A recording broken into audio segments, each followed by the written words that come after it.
que manejen fondos o bienes de la nación.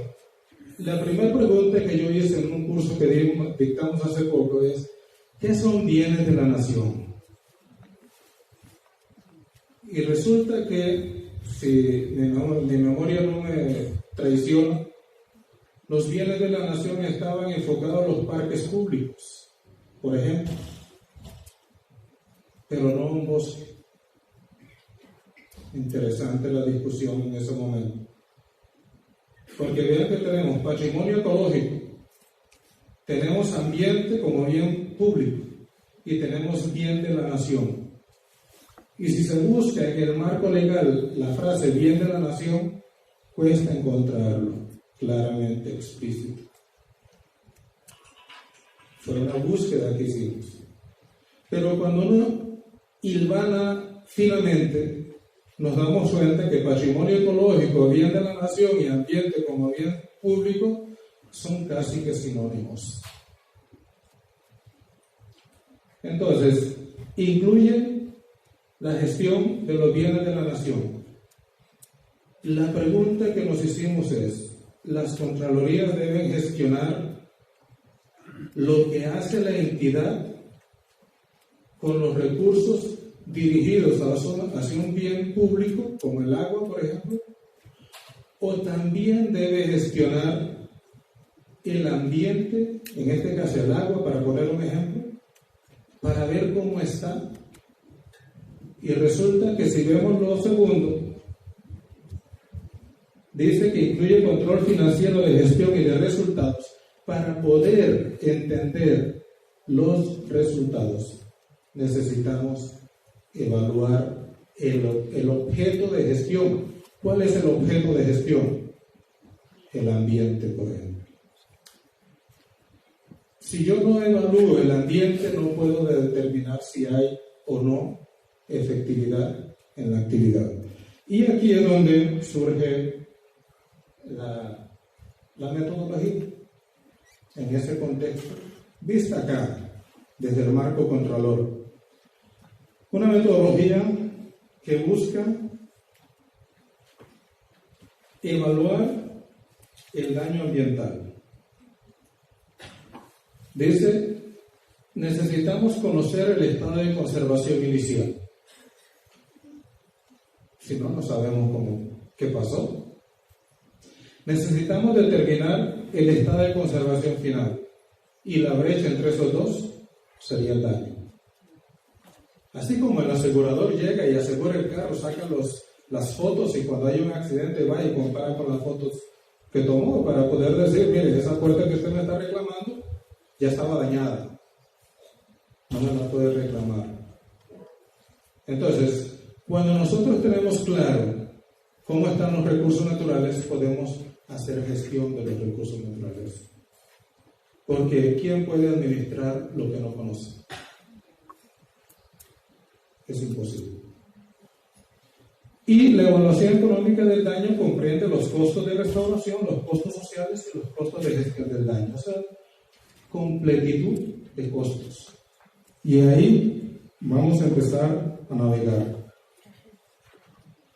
Lo primero es entender en esa gráfica un punto de inicio y un punto final. La parte sombreada sería el daño ambiental, porque el daño ambiental es un cambio negativo en la condición del recurso. ¿Ya? Si yo tengo esa área sombreada, si yo la puedo determinar, entonces estoy demostrando que hay daño.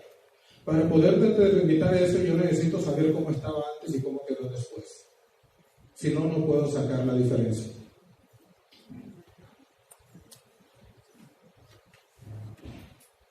Entonces, lo primero es estimar el estado de conservación. Es el primer paso. Primer paso, definir indicadores. La pregunta, he escuchado mucho el tema de indicadores. Aquí hay muchísimos indicadores. Pero ¿cuántos se usan para evaluar el estado de conservación de los ecosistemas? Pregunto, ¿cómo está la biodiversidad en Colombia? Si me dicen que mal, les preguntaría lo siguiente. ¿Por qué? ¿Cómo están los recursos hídricos en Colombia? ¿Cómo están los bosques? No qué está pasando con los bosques, no qué está pasando con la biodiversidad. sino cómo están. Para poder decir cómo están necesitamos indicadores que puedan ser comparables y que comparen un antes y un después para poder decir cómo están. Ponderar eso ya es matemática, eso es estadística, ponderar indicadores, calificar indicadores. Pero lo primero que necesitamos es una batería de indicadores ponderados. Y después conocer el nivel de afectación. O sea, una política pública cuánto afectó el ambiente. La administración que tuvo unos dineros para hacer una acción, ¿qué pasó con esa acción en cuanto al ambiente? Y estimar el nivel de estado de conservación final. La brecha entre esos dos nos da el nivel de daño ocasionado. Entonces, aquí es donde empezamos a leer los recursos naturales. El estado de conservación, ¿en qué nivel está? Máximo 100%, o sea, óptimo. Si no está óptimo, ¿en qué nivel está? El beta que está ahí. Ese beta lo estimamos, lógicamente que aquí es nada más una presentación, con información científica que no siempre está disponible. Ni hay tiempo para generarla por los tiempos que se requieren. Por eso acudimos al criterio de experto, para poder tener un mejor criterio. Es mejor algo que cero, ¿ya?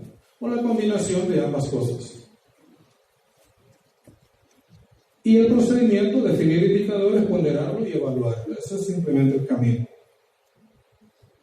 Eso es simplemente para ponderar indicadores, para saber que no se sacan de la manga como el conejo que saca el mago, que todos pueden evaluar, seguir.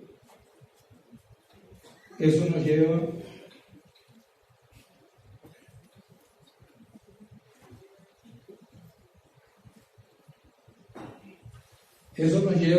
a una batería de indicadores ponderados. Si tuviéramos eso en las instituciones, tendríamos una gran herramienta.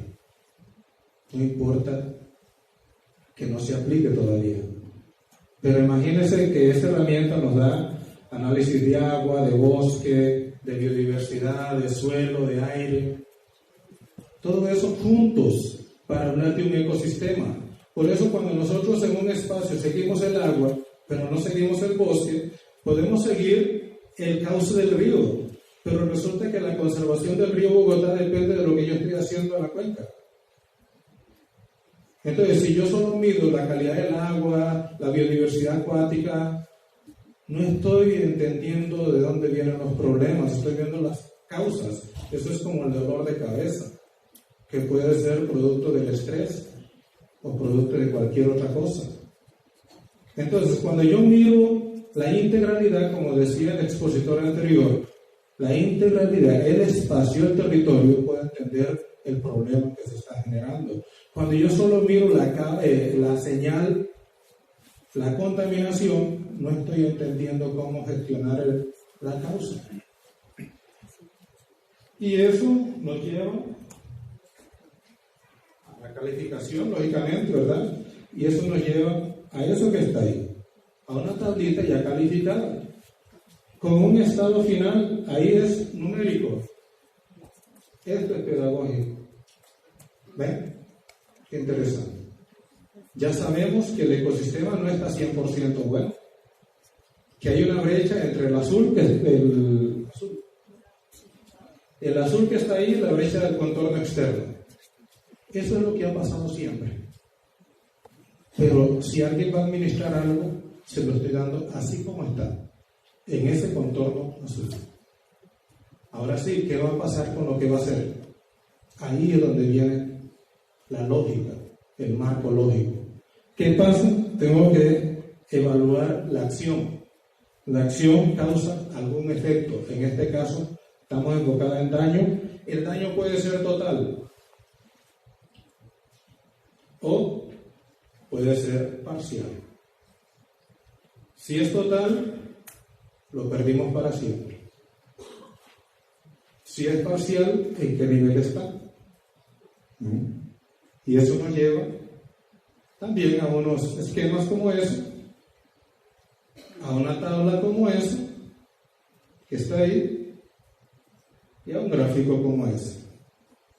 Ese rojo es el daño causado de adentro para afuera. O sea, si hubiera llegado al contorno externo, hubiera sido total. Pero ahora comparo los dos.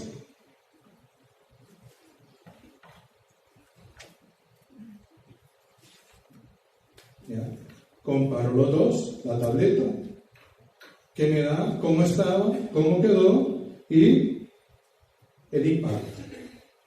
Negativo significa que me bajó el aire acondicionado inicial. ¿Qué estoy haciendo ahí? Demostrando que hay daño. Hasta ahí no he valorado nada, más que demostrando que hay daño.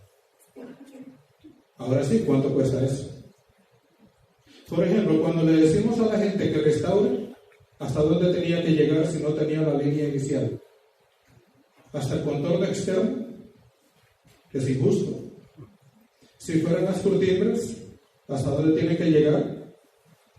Entonces, la línea inicial, el contorno azul, me dice a mí hasta dónde tiene que restaurar. Si va más allá, gracias. Pero mínimamente llegue hasta ahí. Entonces, es pasar del rojo al azul. ¿Cuánto cuesta? La otra pregunta, y aquí es la lectura moderna. ¿Cuál es la importancia social de ese ecosistema? O sea, ¿cómo ese espacio biofísico se relaciona con la dinámica económica y social? Pongamos un ejemplo. Un río en una comunidad limpio, donde la comunidad pesca. ¿Es importante el río desde el punto de vista socioeconómico para esa comunidad? Sí. Las familias llegan y lavan la ropa en el río y se bañan en el río, viven con el río.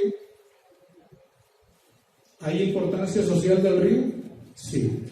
Usan el agua para riego, usan el agua para... ¿Ven? Ese entendimiento social del ecosistema es demasiado importante. Porque viene la causa. Viene un problema. Contaminan el río por alguna razón. ¿Qué pasa con los que pescaban? Ya no pueden pescar. Los que regaban ya no pueden regar. Los que tomaban el agua ya no la pueden tomar. Los que se bañaban ya no se pueden bañar. ¿Hay un daño social? Sí. Pero también hay un daño ambiental en el río. Por eso la palabra ambiente no puede circunscribirse a la parte biofísica nada más. El daño tiene que tener una dimensión global. Entonces, la brecha esa que está ahí, también tengo que entenderla desde el punto de vista social. Y vienen unas fórmulas que no me voy a detener. Costos de restauración, costos sociales, costos asociados. La restauración, llevar el ecosistema hasta el nivel que estaba antes del daño. Por eso es importante la evaluación previa. Y los costos sociales por los beneficios perdidos. ¿Qué pasa si no había ningún beneficio social en ese entorno? ¿Hay que compensarle a alguien, socialmente hablando? No, porque nadie se está beneficiando. O sea, no podemos compensar si no hay afectación. Entonces, si hay beneficios perdidos, compensamos. Y esa es la restauración. Cuando deforesto, ¿cuántos recursos se afectan? Normalmente pedimos que vuelvan a sembrar. Pero resulta que nuestros territorios, tanto Colombia como Costa Rica, tenemos una geografía tremendamente quebrada, con suelos altamente frágiles. Deforeste y se vendrán las cárcavas de suelo. O sea, no solamente pierde la cobertura boscosa, sino que pierde suelos, y ese suelo ¿a dónde va a dar? A los cuerpos de agua. Y muchas veces, si ese cuerpo de agua tiene una utilidad social, como una presa, por ejemplo, para hidroeléctrica o para consumo humano, hay que invertir en desasolvar esa presa. O sea, hay gastos de mantenimiento, hay costos. ¿Qué tengo que restaurar para volver a tener la cobertura ahí? Todo. Tengo que restaurar el agua, tengo que restaurar el suelo, tengo que restaurar el bosque, porque si no tengo el suelo que ya se fue, ¿dónde va a crecer el bosque? Por eso la estructura que está ahí, que no la vamos a explicar.